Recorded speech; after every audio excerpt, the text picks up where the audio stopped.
வணக்கம். இன்னைக்கு ஜெய்ரேகா சேனலில் நம்ம ஃப்ரிட்ஜை பற்றின டிப்ஸை தான் பார்க்க போகிறோம். வாங்க பார்க்கலாம். ஃப்ரிட்ஜில் என்ன பொருள் வைக்கணும், என்ன பொருள் வைக்கக்கூடாதுன்னு ஒரு வரைமுறை இருக்குது. அது தெரியாமல் நம்ம சமைச்சு சாப்பிட்டது போக மிச்சம் இருக்கிற உணவுகளை பெரும்பாலும் நம்ம ஃப்ரிட்ஜில் தான் வைக்கிறோம். மறுநாள் அதை அப்படியே சூடு பண்ணி சாப்பிட்றோம். அதுலேயும் சில பேர் ஃப்ரிட்ஜிலேருந்து எடுத்து டைரெக்டாக கேஸில் வச்சு ஹீட் பண்ணி சாப்பிட்றாங்க. அது ரொம்ப ரொம்ப தப்பு. ஃப்ரிட்ஜிலேருந்து ஒரு பொருளை எடுத்தால் அதை ஒரு 30 நிமிடம் வெளியே வச்சுட்டு அதுக்கப்புறம் தான் அதை ஹீட் பண்ணி சாப்பிடணும். சரி, விஞ்ஞானபூர்வமாக இப்படி ஃப்ரிட்ஜில் வச்சு அந்த உணவை சூடு பண்ணி சாப்பிடும்போது அதில் கிருமி வளர்ந்துட்டே இருக்கும் அப்படின்னு பரிசோதனை மூலமாக நிரூபிச்சிருக்காங்க. நம்ம என்ன தான் சூடு பண்ணி சாப்பிட்டாலும் கிருமிகள் கொல்லப்படலாமே தவிர அந்த கிருமி மூலம் வெளியேறிய நச்சுக்களை சுத்தம் செய்யவே முடியாது. இதனால தான் வயிறு சம்மந்தப்பட்ட பிரச்சனைகள்லாம் வருது. அதாவது பார்த்திங்கன்னா வயிறு உப்பசம், புளிச்ச ஏப்பம், நெஞ்செரிச்சல், சில பேருக்கு பார்த்திங்கன்னா ஃபுட் பாய்சன் கூட ஆகும். எல்லாமே இதனால தான்.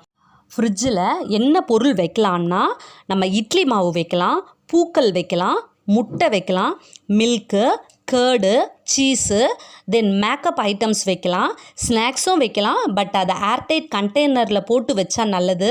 ஏன்னா எறும்பும் மொய்க்காது, நமுத்தும் போகாது. அதே மாதிரி நான்வெஜ் ஐட்டத்தை வைக்க வேண்டாம். இன்கேஸ் வைக்கிறீங்கன்னா நீங்கள் ஃப்ரீசரில் சில மணி நேரம் மட்டும் வைங்க, அதுதான் நல்லது.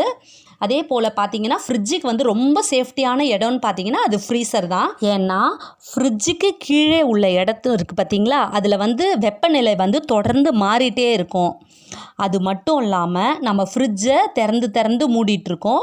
குழந்தைகள் இருக்கிற வீடுனா கேட்கவே வேணாம், ஃப்ரிட்ஜை அவங்க ஓப்பன் பண்ணிகிட்டே இருப்பாங்க. ஸோ அதில் வெப்பநிலை மாறிட்டே இருக்கும். பட் ஃப்ரீசர் நம்ம அவ்வளோ சீக்கிரம் திறக்க மாட்டோம். ஸோ ஃப்ரீசர் தான் நமக்கு ரொம்ப சேஃப்டியான ஒரு இடம். ஃப்ரிட்ஜில் என்னென்ன பொருள் வைக்கக்கூடாதுன்னு பார்ப்போம். ஊறுகாய் ஃப்ரிட்ஜில் வைக்கக்கூடாது, ஜாம் வைக்கக்கூடாது, தேனை வைக்கவே கூடாது. ஏன்னா தேனை ஃப்ரிட்ஜில் வச்சா அதோட இயற்கை தன்மை மாறிடும். தேன் எப்போவுமே ஒரு கெட்டு போகாத ஒரு பொருள். ஸோ அதை நம்ம ஃப்ரிட்ஜில் வைக்கணும்னு அவசியமே கிடையாது. ஃப்ரிட்ஜில் ப்ரெட்டு வைக்கக்கூடாது. அதே போல் சூடான உணவு வகைகளை வைக்கக்கூடாது. வச்சோன்னா அந்த பொருள் மட்டும் இல்லாமல் அது பக்கத்தில் இருக்க பொருளும் டேமேஜ் ஆகிறதுக்கு வாய்ப்பு இருக்குது. ஃப்ரிட்ஜை எப்படி பராமரிக்கிறதுன்னு இப்போ பார்க்கலாம். நீங்கள் ஃப்ரிட்ஜை ஏசி ரூமில் ஃப்ரிட்ஜை வைக்கக்கூடாது. அதே மாதிரி ஃப்ரிட்ஜை ஜன்னல் அல்லது கதவுக்கு அருகே அந்த காத்தோட்டமான இடத்துல தான் வைக்கணும். அதே மாதிரி ஃப்ரிட்ஜை பின்புறம் சுவத்தில் ஒட்டுமடி வைக்கக்கூடாது. அதே மாதிரி ஃப்ரிட்ஜு ஓடிட்டே இருக்கும்போது அதை நகர்த்தவும் கூடாது. ஃப்ரிட்ஜுக்கு ஸ்டெபிலைசர் யூஸ் பண்ணணும். அப்போ தான் அந்த வோல்டேஜோட மாறுபாட்டிலேருந்து ஃப்ரிட்ஜை நம்ம பாதுகாக்கலாம். வெளியூர் போனீங்கன்னா ஃப்ரிட்ஜை ஆஃப் பண்ணிட்டு தான் போகணும், அதுதான் நல்லது. அதே போல் மாதம் ஒரு முறை ஃப்ரிட்ஜை சுத்தம் செய்யணும். அப்படி இல்லாட்டி 3 மாதத்துக்கு ஒரு வாட்டியாவது ஃப்ரிட்ஜை நம்ம க்ளீன் பண்ணணும். சில பேர் சோப்பு தண்ணியை வச்சு ஃப்ரிட்ஜை க்ளீன் பண்ணுவாங்க. அது ஒரு தவறான செயல்.